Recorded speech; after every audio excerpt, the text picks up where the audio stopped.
আসসালামু আলাইকুম ভিউয়ার্স, চলে আসলাম আপনাদের মাঝে আরেকটি নিউ ভিডিও নিয়ে। আজকে আমি আপনাদের সাথে শেয়ার করব কচি পুঁইশাকের পাতা দিয়ে চিংড়ি মাছের পাতুরি রেসিপি।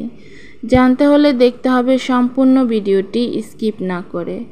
চলুন দেখে নেই কিভাবে তৈরি করি মজাদার, লোভনীয়, মুখরোচক এই রেসিপিটি। জানতে হলে অবশ্যই সঙ্গে থাকুন, স্কিপ না করার অনুরোধ, সম্পূর্ণ ভিডিওটি দেখবেন। প্রথমে এখানে আমি নিয়ে নিলাম চিংড়ি মাছ, পুঁইশাকের পাতা। চিংড়ি মাছগুলো ভালোভাবে কেটে পরিষ্কার করে নিয়েছি। আর নিয়ে নিলাম বড় বড় সাইজের পুঁইশাকের পাতা, একেবারে কচি টাটকা পাতা। এখন আমি একটি পাত্রে নিয়ে নেব চিংড়ি মাছগুলো। অবশ্যই চিংড়ি মাছের খোসাগুলো ছাড়িয়ে নেবেন। পরিমাণ মতো লবণ দিয়ে দিয়েছি। দিয়ে দিলাম 1 চা চামচ আদা রসুন বাটা, হাফ চা চামচ হলুদের গুঁড়ো, 1 চা চামচ মরিচের গুঁড়ো, হাফ চা চামচ ধনিয়া গুঁড়ো, হাফ চা চামচ জিরা গুঁড়ো, আর দিয়ে দিচ্ছি 1 চা চামচ চিলি ফ্লেক্স। এখান দিয়ে দিলাম পেঁয়াজ। পেঁয়াজগুলো আমি কিউব করে কেটে এরকম ছাড়িয়ে নিয়েছি। এতে করে খাওয়ার সময় খুবই মজাদার হবে যখন পেঁয়াজটা দাঁতের নিচে পড়বে। আর দিয়ে দিলাম কয়েক কোয়া রসুন, মাঝখান থেকে 2 ভাগ করে দিয়ে দিলাম 3-4টে কাঁচামরিচ। আর দিয়ে দিচ্ছি পরিমাণ মতো সরিষার তেল। সম্পূর্ণ রান্নাটা সরিষার তেলেই হবে। খুব ভালোভাবে হাতে মেখে নেব। যেহেতু মাছের পরিমাণটা কম, শাকটা অল্প একটু হয়ে যাবে, মশলাটা একটু বুঝে দিতে হবে, নয়তো অতিরিক্ত মশলা হয়ে যাবে। এখন আমি এটা রেস্টে রেখে দেব 10 মিনিটের জন্য। এখানে আমি নিয়ে নিলাম একটি পাত্র, যে পাত্রে আমি রান্নাটা করব। দিয়ে দিলাম কিছুটা পরিমাণে সরিষার তেল। এখন আমি সরিষার তেলটা সম্পূর্ণ পাতিলের গায়ে এভাবে ঘুরিয়ে ঘুরিয়ে লাগিয়ে নেব। এবারে আমি পুঁইশাকের পাতাগুলো 2 ভাগে ভাগ করে একটা ভাগ প্রথম দিয়ে দিচ্ছি। এভাবে করে বিছিয়ে দেব। দেখতে পাচ্ছেন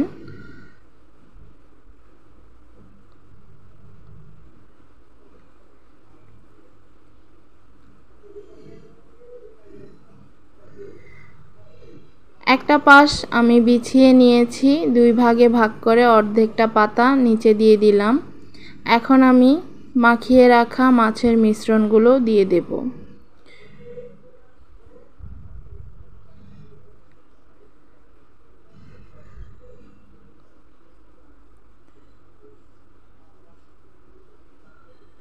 মশলাগুলো একটু দিয়ে দিলাম।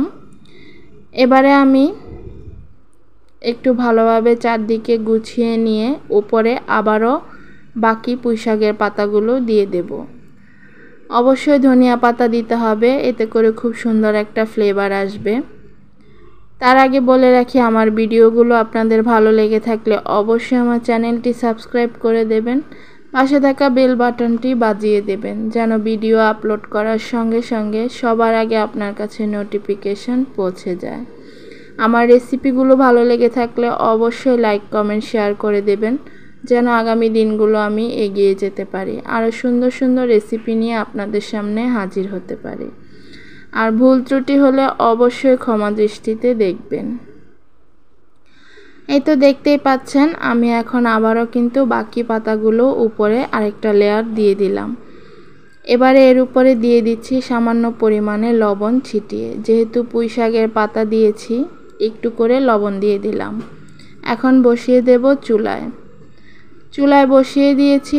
অবশ্যই শুরু থেকে শেষ পর্যন্ত চুলার আঁচটা আমি মিডিয়াম লো এর মাঝামাঝি রাখবো, লো থেকে একটু বাড়িয়ে। এখন ঢাকনা দিয়ে ঢেকে দিলাম 3 মিনিটের জন্য। ফিরে আসছি 3 মিনিট পর।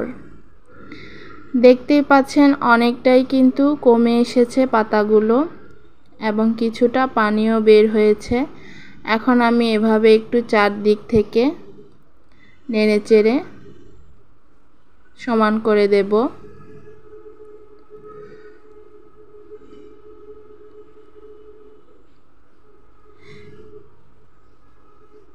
এভাবে একটু এদিক ওদিক ঘুরিয়ে ফিরিয়ে দেব যেন সমানভাবে রান্নাটা হয়। আবারও ঢাকনা দিয়ে ঢেকে দিলাম 2 মিনিটের জন্য।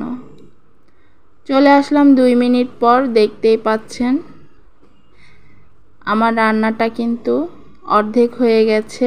এখন এটা উল্টে দেবার পালা। যেহেতু নিচের পাশটা রান্না হয়ে গেছে, এবারে উপরের পাশটা ঘুরিয়ে দিতে হবে। এই কাজটা একটু সাবধানে করতে হবে।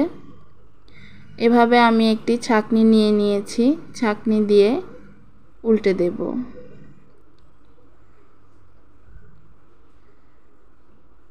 এই তো দেখতেই পাচ্ছেন আমি কিন্তু পাতুরিটা উল্টে দিয়েছি। এবারে আবারও একটু চারপাশ থেকে সমান করে দিয়ে